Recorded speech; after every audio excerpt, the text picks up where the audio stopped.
میں بعد میں لانا فصیح ہے، میں تو کروں گا ہی، اور سننے میں بھی اور لکھنے میں بھی یہاں ٹھیک جو ہے وہ گا کے بعد آئے تو فصیح محسوس ہوتا ہے۔ مولوی عبدالحق نے لکھا ہے کہ ہے کے بعد جب ہی آتا ہے تو تلفظ میں ہی کی ہے گر جاتی ہے، جیسے میرے ہی نہیں۔ لیکن ہی جو ہے وہ زیادہ فصیح محسوس ہوتا ہے، اور اہل لکھنؤ جو ہیں وہ ایسے ہی لکھتے ہیں، میں تو کروں گا ہی۔ ہئی کو معارف والوں نے رواج دینا چاہا تھا، لیکن ہئی عام نہیں ہوا۔ جب فعل کے ساتھ حالیہ معطوفہ ہو تو ہی ان دونوں کے درمیان آتا ہے، جیسے آدمی کچھ کھو کر ہی سیکھتا ہے۔ نہ نون نافیہ جسے کہا جاتا ہے، نہ کے ساتھ ہی کا لگانا، جیسے نہ یہ ہوا نہ ہی وہ ہوا، غلط بول چال ہے۔ فعل جب مفرد ہوتا ہے تو حرف نفی ہمیشہ اول آتا ہے، یعنی جسے نون نافیہ کہا جاتا ہے، حرف نفی بھی کہا جاتا ہے۔ تو حرف نفی ہمیشہ اول آتا ہے، مگر مرکب ہونے کی حالت میں فعل کے اول نیز ہر دو جز کے درمیان دونوں طرح جائز ہے، جیسے میں نہیں جا سکا، میں جا نہیں سکا، اسے نہ جانے دو، اسے جانے نہ دو۔ مفرد فعل کے ساتھ بھی خصوصاً امر میں نہیں کبھی بعد میں آ جاتا ہے، جیسے جانتا نہیں، اٹھو مت۔ اس میں کسی قدر تاکید پائی جاتی ہے۔ فعل مجہول میں بھی یا فعل مجہول میں بھی جب حرف نفی امدادی فعل کے متصل آتا ہے، متصل اتصال سے ہے، اتصال کا مطلب جڑ کر آنا۔ فعل مجہول میں بھی جب حرف نفی امدادی فعل کے متصل آتا ہے تو اس میں بھی نفی کی تاکید مقصود ہوتی ہے، جیسے مجھ سے یہ الفاظ سنے نہیں جاتے۔ اب یہاں کیا ہے؟ یہاں نفی کی تاکید مقصود ہے۔ مقصد کیا ہے؟ نفی کی تاکید۔ مجھ سے یہ الفاظ سنے نہیں جاتے۔ مرکب افعال کے اجزاء میں زور اور تاکید کی غرض سے صرف حرف نفی سے فعل نہیں ہوتا، بلکہ دوسرے الفاظ سے بھی اسی غرض کے لیے فصل ہو جاتا ہے، جیسے ہوں تو میں ایسا ہی، وہ ہو تو ایسا ہی گیا ہے۔ ہی کی طرح بھی انہی الفاظ کے متصل آتا ہے جن پر زور دینا مقصود ہوتا ہے، جیسے فکرہ ہے، جیسے فکرہ ہے۔ میرا بھی ایک بھائی وہاں نوکر تھا، میرا بھی ایک بھائی وہاں نوکر تھا، میرا ایک بھائی نوکر بھی تھا۔ پہلی مثال میں اپنے بھائی کی ملازمت کا خصوصیت کے ساتھ ذکر مقصود ہے، خصوصیت کے ساتھ ذکر مقصود ہے۔ دوسری مثال میں بیکاری یا کسی دوسرے پیشے کے مقابلے میں صرف ملازمت پر زور دینا مقصود ہے۔ پہلے فقرے میں کیا ہے؟ پہلے فقرے میں یہ ہے کہ میں اپنے بھائی کی ملازمت کا خصوصیت کے ساتھ ذکر کرنا چاہتا ہوں، تو اس طرح میں کہوں گا میرا بھی ایک بھائی وہاں نوکر تھا، میں اپنے بھائی کی ملازمت کا خصوصیت کے ساتھ ذکر جو ہے وہ کرنا چاہتا ہوں، لہذا میں یہ کہہ رہا ہوں کہ میرا بھی ایک بھائی وہاں نوکر تھا۔ اب دوسری مثال دیکھ لیجئے، میرا ایک بھائی نوکر بھی تھا۔ اب پہلی مثال میں یہ مقصود ہے کہ میں اپنے بھائی کی ملازمت کا خصوصیت کے ساتھ ذکر کروں، اور دوسری مثال میں بیکاری یا کسی دوسرے پیشے کے مقابلے میں صرف ملازمت پر زور دینا مقصود ہے۔ دوسرا فقرہ کیا ہے؟ میرا ایک بھائی نوکر بھی تھا۔ تو لفظ تو بھی زور یا تخصیص کے لیے آتا ہے، اور ہمیشہ اس لفظ کے بعد ہوتا ہے، اس لفظ کے بعد ہوتا ہے تو۔ جب ہم تین لفظوں کا ہم نے دو کا ذکر کیا، ہی کا، بھی کا، اب ہم ذکر کر رہے ہیں تو کا، تو بھی زور یا تخصیص کے لیے آتا ہے، اور ہمیشہ اس لفظ کے بعد ہوتا ہے جس پر زور دینا مقصود ہوتا ہے۔ یعنی یہ اپنے جس لفظ پر آپ زور دے رہے ہیں یہ اس کے بعد آتا ہے، جیسے وہ تو ضرور آئے گا۔ اب زور کس پر ہے؟ ضرور پر زور ہے، تو ضرور سے پہلے تو آیا، وہ تو ضرور آئے گا۔ یعنی تو کا استعمال جو ہے آپ ہمیشہ زور یا تخصیص کے لیے کرتے ہیں، اور ہمیشہ لفظ تو اس لفظ کے بعد استعمال ہوتا ہے جس پر زور دینا مقصود ہوتا ہے۔ جیسے مثال ہے، وہ تو ضرور آئے گا، مگر جب یہ لفظ شرط جواب میں آتا ہے تو وہاں صرف جزا کے لیے آتا ہے، صرف جزا کے لیے آتا ہے۔ جیسے اگر آپ اجازت دیں تو جاؤں، جزوی عطف اور کہ یا پر لیکن مگر جو اگرچہ جملے کے شروع میں آتے ہیں، اور کہ یا پر لیکن مگر جو اگرچہ، انہیں کہا جاتا ہے جزوی عطف۔ یہ جملے کے شروع میں آتے ہیں لیکن زور کے مقام پر زور دینے کے الفاظ ان سے اول ہو جاتے ہیں۔ جیسے وہ شخص آیا بھی تو میں اسے منہ نہ لگاؤں گا، وہ شخص آیا بھی تو میں اسے منہ نہ لگاؤں گا۔ مرکب جملوں میں بھی ایسا ہوتا ہے کہ زور دینے کی غرض سے ما بعد کا جملہ ما قبل ہو جاتا ہے۔ جیسے اس کا دل بڑا ہی سخت ہوگا جس نے ایسی سزا اس غریب کو دی ہے۔ اس کا دل بڑا ہی سخت ہوگا جس نے ایسی سزا اس غریب کو دی ہے۔ شرط کا جملہ ہمیشہ جزا سے قبل آتا ہے، شرط کا جملہ ہمیشہ جزا سے پہلے آتا ہے۔ اسی طرح وہ تمیزی جملے جو زمان و مکان یا حالت ظاہر کرتے ہیں، زمان و مکان، ٹائم اینڈ اسپیس۔ اسی طرح وہ تمیزی جملے جو زمان و مکان یا حالت ظاہر کرتے ہیں خاص جملے سے قبل آتے ہیں، لیکن اگر زور خاص جملے پر ہے تو وہ اول آتا ہے۔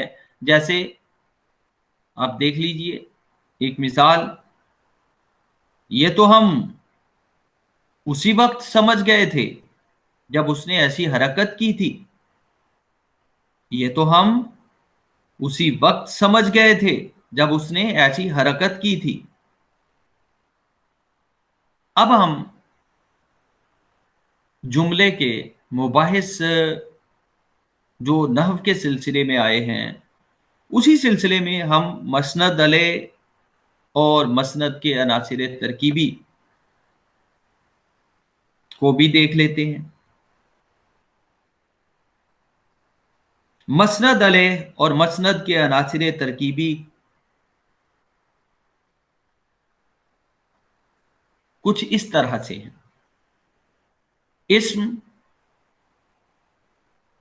اسم کہتے کسے ہیں؟ پہلے یہ دیکھ لیتے ہیں۔ ایک یا ایک سے زیادہ اسم خواہ کسی قسم کے ہوں، جیسے زید انسان ہے، غالب اور مومن ذوق سے زیادہ اچھے شاعر تھے،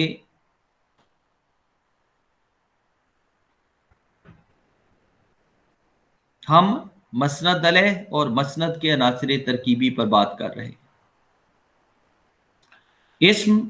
اسم کے بعد صفت، ایک یا ایک سے زیادہ صفت خواہ کسی قسم کی ہو، جیسے اچھے اچھوں سے ملتے ہیں، 5 اور 5 10 ہوتے ہیں۔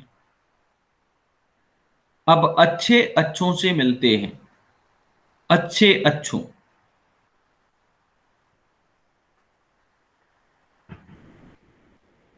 صفت مسند علیہ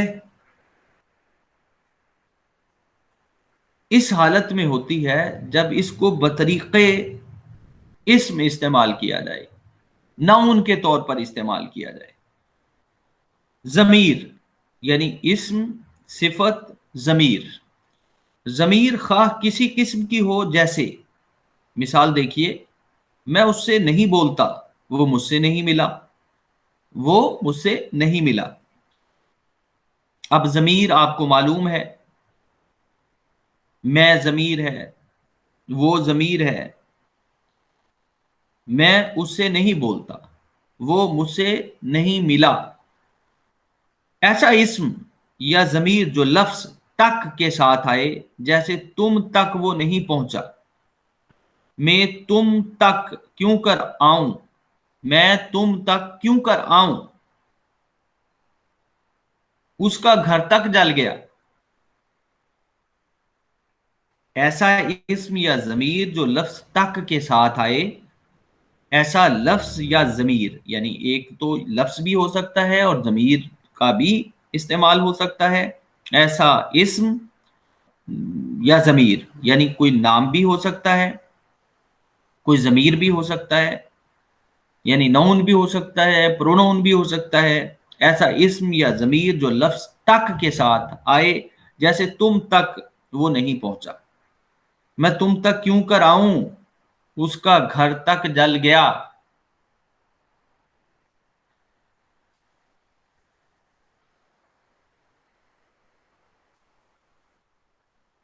اسم آ گیا، صفت، صفت کے بعد آپ نے دیکھا، اسم کو دیکھا، صفت کو دیکھا،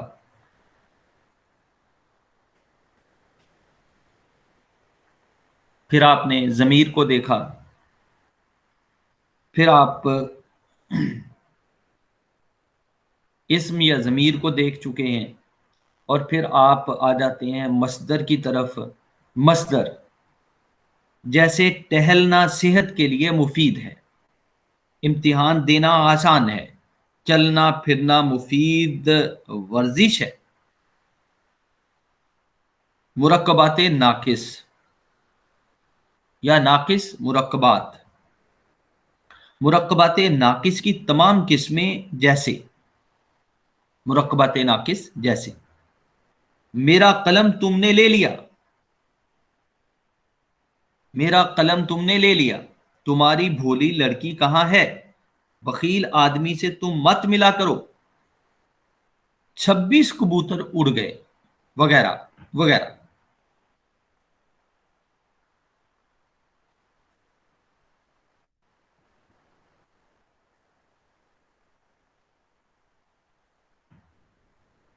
اب دیکھیے،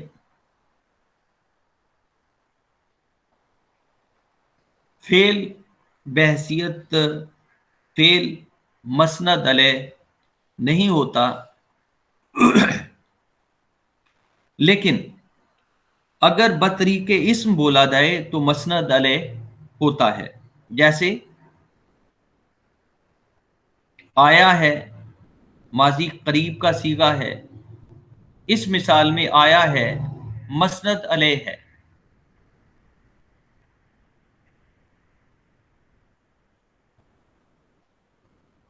اب ہم کلمات کی طرف آتے ہیں۔ ربط و عطف وغیرہ بھی جب